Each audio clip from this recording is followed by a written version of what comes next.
So, if we're going to talk about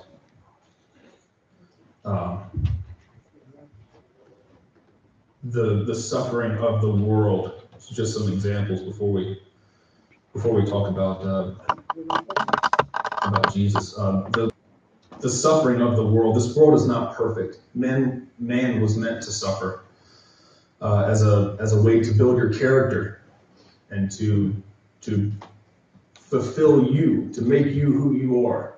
Without your suffering, you're just, no one lives the easy peasy life, laid in a gorgeous king size bed all day, not doing anything, and never had to deal with any hardship. If there is a person, their life is not fulfilled. They haven't done anything to prove themselves. They haven't grown at all to be anything other than just a lump on a log, really. So from the Holocaust to the Soviet Union and the way that they just took people off the street, put them in the gulag, worked them to death, to the bone first, and then to death.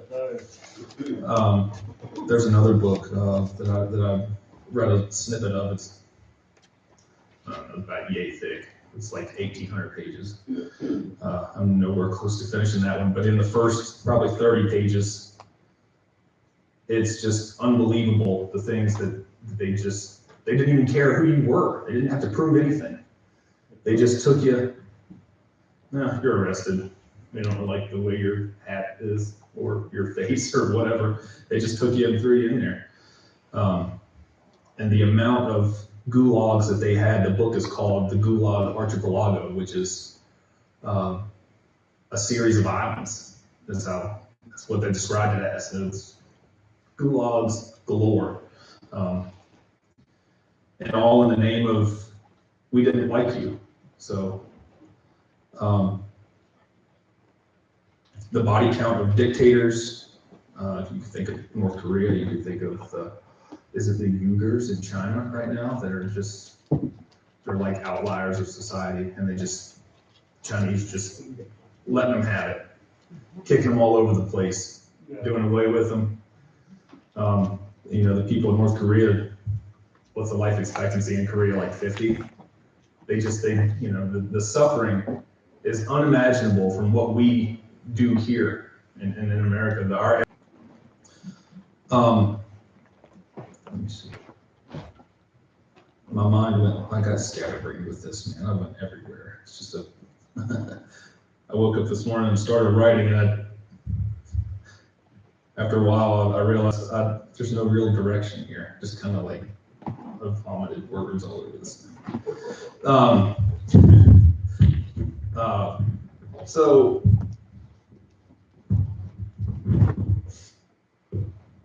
after the I guess recent history, examples of suffering, we could talk about the earliest Christians and the apostles, and the way that even the way the Jews were sort of framed by the apostles in the gospel. After Pilate made his, I don't know if he really decided to kill Jesus, but the Romans carried it out. The Jews voted to shape or form a gracious man. The Gospels seem to kind of pander to the Roman, because the Christians and the Romans weren't sure about the Christians. They saw them as a rebellion. Nero, who was a Roman, I guess he wasn't Caesar. He was the emperor of Rome. Nero burnt Rome and blamed the Christians. Yeah, burn it and blame them. They just set the whole thing on fire. Find a way to hate these people. And, you know, in the time when Jesus was in Judea with Jews, non-Jews, why can't I think of it? The Samaritans too. That it was a hotbed of friction, and for Pilate to be in that hotbed, you didn't judge with a gracious hand. When the riots broke out, you clubbed people to death. That's just what you did. You had to keep the peace. Pilate was a man of order, and he was there to impress Caesar. That was his job.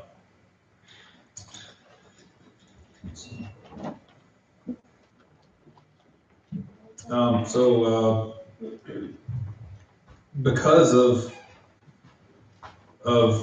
Jesus' death and the people that believed in Jesus and who saw him as the apostles did, just a list real quick here of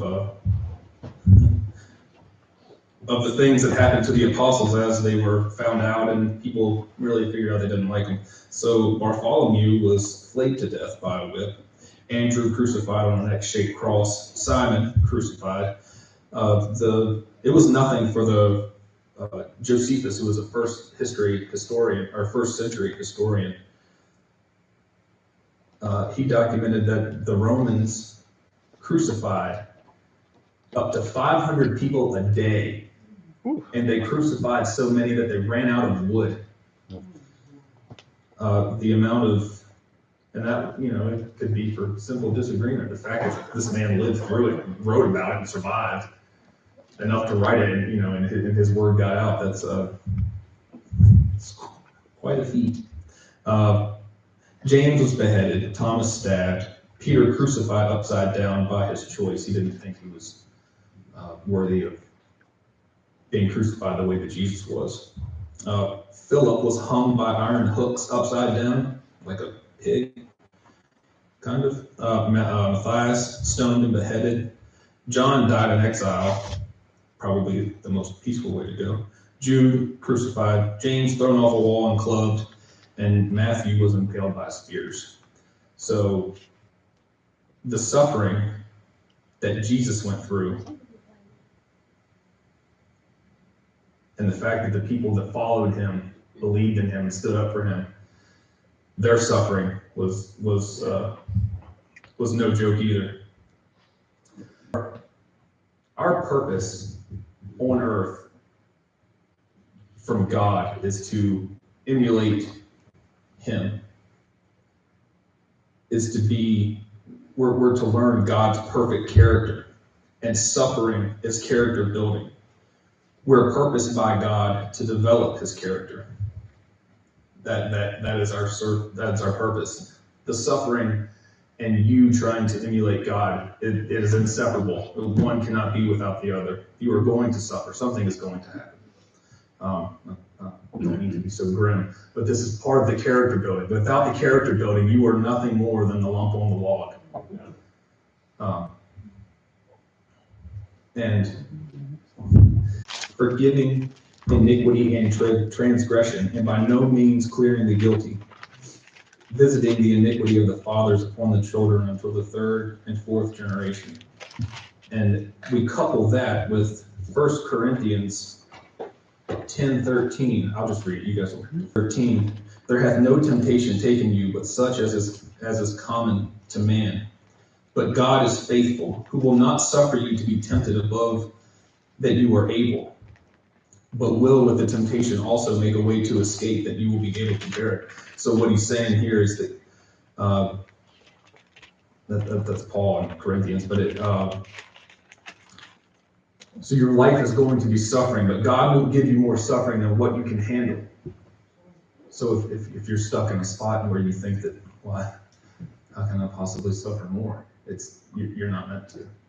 Your suffering is to be taken away. And Jesus' suffering on the cross is the ultimate reward to be saved. And your salvation is your reward for your suffering.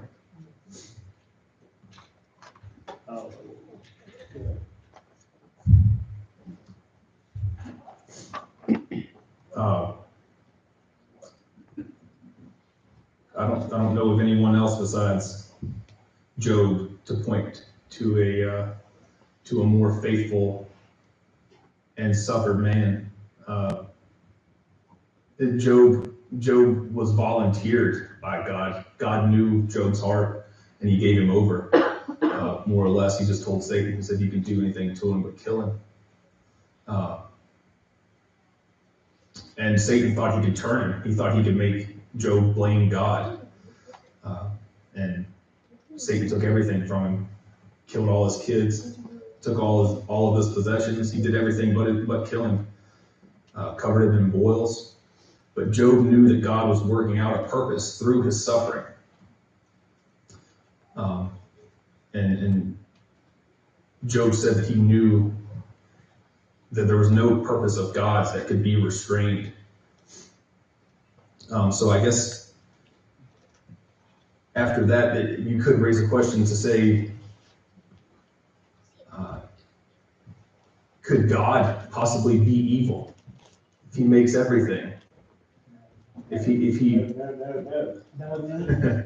well, I think if God made everything and there is evil in the world, you've got to be taught how to be a stand up and not an evil person.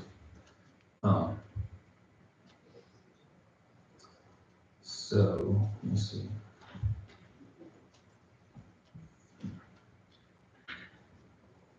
The Bible says that Job said the things that I greatly feared. So fear has come upon me. Mm-hmm. And he sacrificed every day for his children, afraid instead of trusting God. Mm-hmm. He said, the thing that I greatly feared has come upon me. He feared that he was going to lose his children. He feared he's going to lose his everything that he did. Yeah. And so fear is what brought that on. And so Satan works with fear, Right. and God works with faith. Right. So anyway, that's where that come from. I mean, he said the thing that I greatly feared. I mean, that he sacrificed all the time, baby his children. That's what he lost, his children. So we got to work with the devil. The devil just can't overrun us. We got to Right. work with him. And same like we got to work with God. I mean, we work with God, he'll get us over. We work with the devil, he'll sink us in. So anyway, that's the deal. So I feel like I'm talking in circles now. So I think we were meant to suffer, and God put us in the position as humans to suffer. But if you know that Jesus suffered for you too, and made the sacrifice for your salvation, and without his suffering on the cross, he could not have been completed. That was the final act, and he knew that. He knew that he had to sacrifice his own life to save everyone else.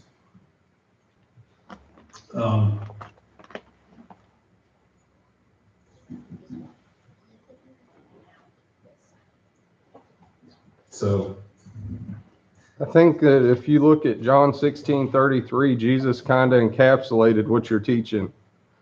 As he basically said, buckle up, buttercup, it's going to get bad, but take heart, I overcome the world. mm-hmm.